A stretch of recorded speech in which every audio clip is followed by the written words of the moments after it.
Hello everyone. Once again, my name is Linda Gunda. I am the CEO and founder of Linda's Perfection Creations. Linda's Perfection Creations is an event planning and wedding decor company. We cater to small and large events in and around the Philadelphia area. We do full service, partial, month of coronations. We do custom events, destination weddings. We do planning of all sorts. We do the planning aspect and we do the decor aspects. I have many years of wedding experience. I am a master certified wedding planner and a certified florist. Today, as you're looking at my view, as you guys know, I am on vacation. For some of you who are just joining, I just decided tonight to come outside by the pool and do these videos and also kind of give you guys into my world a little bit to share some of the things that I go through each and every day. So here we go. Yesterday we talked about some of the terminologies that people use during wedding for A to Z. So yesterday I stopped to C.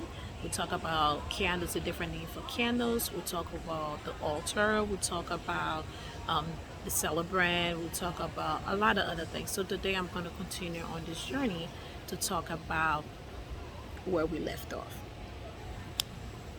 So we're going to continue with the letter C. So we're going to talk about corsages. Corsages can be worn separate. Most of people who've been to prom or have been to prom, you can see corsages can be worn on your hands or it can be worn on your chest, with especially for females. And these are for things that for females. So the corsages. Men wear the bardeniers, the women wear the corsages. So there's two options. You can either put it on your hands. You can put it for older couple like grandparents, mothers, older women, mothers. I recommend you put it on the hand, do the hand corsage instead of the one painted on the chest.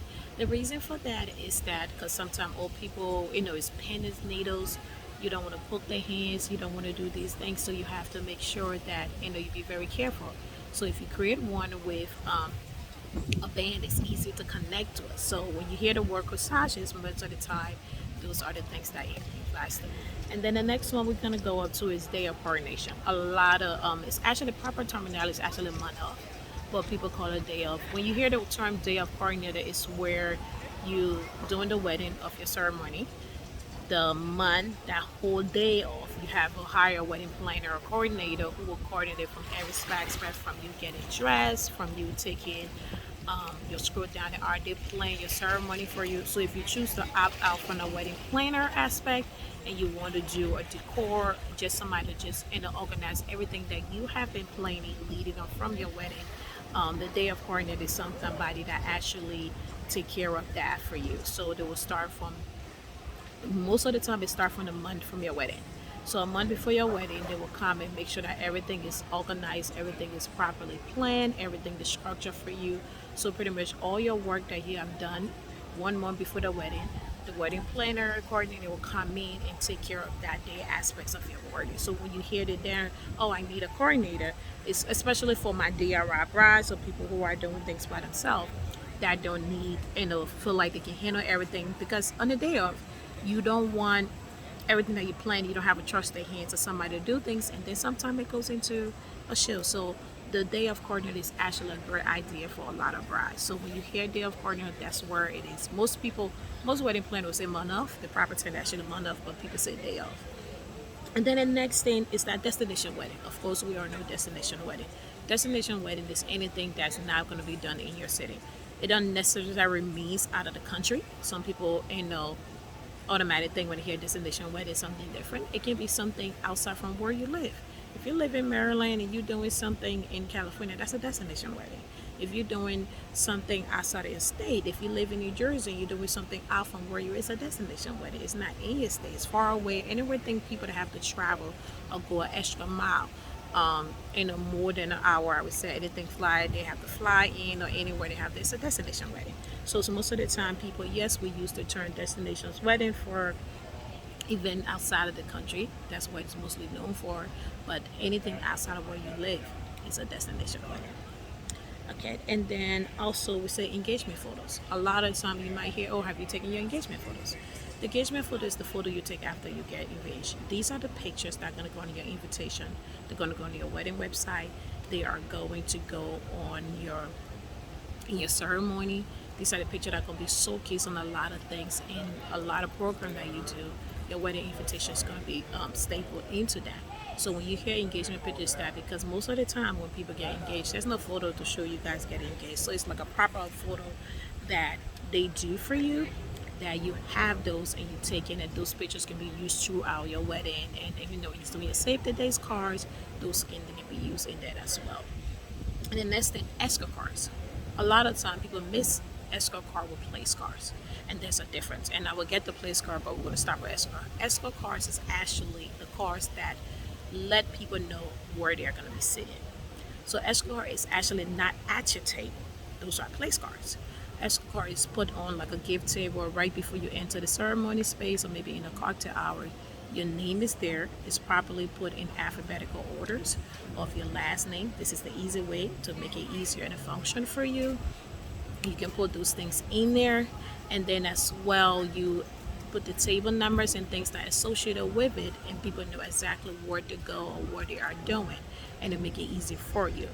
So when you hear the term escort cards, that's what it means. Kind of let it get, so they get sometimes people missing the orchestra cards, escort card, but we're going down the list and talk about that a little bit more. But that's just what an escort card is. It escort, like I said, it escorts people to the table. So it's kind of telling people where to go, where to sit, and what to do. And then the next thing is the escort card display. An escort card display is something similar to the escort cards. The difference is that it is just printed on one big sheet. So it can be on printed on maybe a table, a picture frame. It can be treated on a long card, like a big card that shows all those things. So those are the things that what escort card display is actually displayed somewhere, instead of you just picking it up one by one. So that's the difference for them. And then also your wedding favors. A wedding favors is things that you're going to give your guests. So after the wedding, it doesn't necessarily means that it have to be something to take it. It can be a treat. It can be a lot of things that go along with it.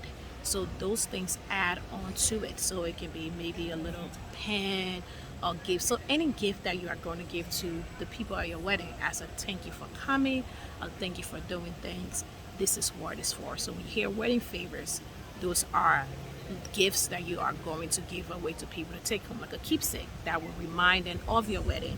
And it can be as anything from food to souvenirs to any trinkets that you are going to use to do them. And then also first look. A lot of now first look has become popular. A lot of couples doing it.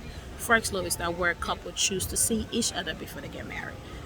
Back in the days, they feel like there was no need for the bride and groom to see each other because it was bad luck. But now more younger generations is open up to see each other. I'm a traditional girl myself. I don't see the need of saying that as a first look. I think I want my husband to get that reaction. Well, I'm saying I'm my husband because I'm married. I want my fiance to see me as I walk down the aisle. Everybody else to see that emotion, like, because it take away from it. I feel like, but I just the proper time. I'm not gonna get into it. We're gonna do that more. But that when you see first look, it's just pretty much of you get to see each other by yourself, take a couple of pictures before the wedding, and then after you do the escort card, you're gonna go. Ooh, my notes. Or go into the flower war. So flower war can be anything. It's the flower war that's gonna be in the back of you.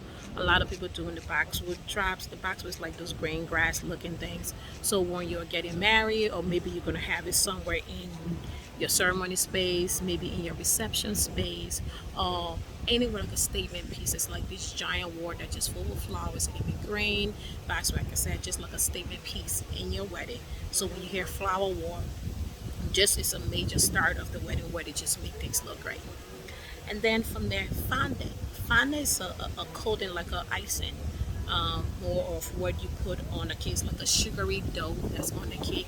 It gives it that smooth, clean look, especially when you are doing your wedding and you want your cake to a lot of design. So for those who need design, fondant cakes helps make it give a little. It's a little costly based on what it is, but those are the things that help you give your kid all those integrity design and the beautiful things. But once again, thank you so much for watching.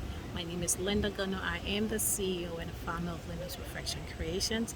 Thank you for coming into my world with me. Please like, subscribe, and share my channel. You can find more information from my website on www.lyndaperfect.creationsevents.com. Thank you and have amazing days. I just want to say, you guys, this view is beautiful. I'm going to try to see if I can do something a little bit more here while I'm here. I know you guys right here in the water. People are probably swimming and things, but just to take a time and do it. Thank you and have an amazing night. Bye.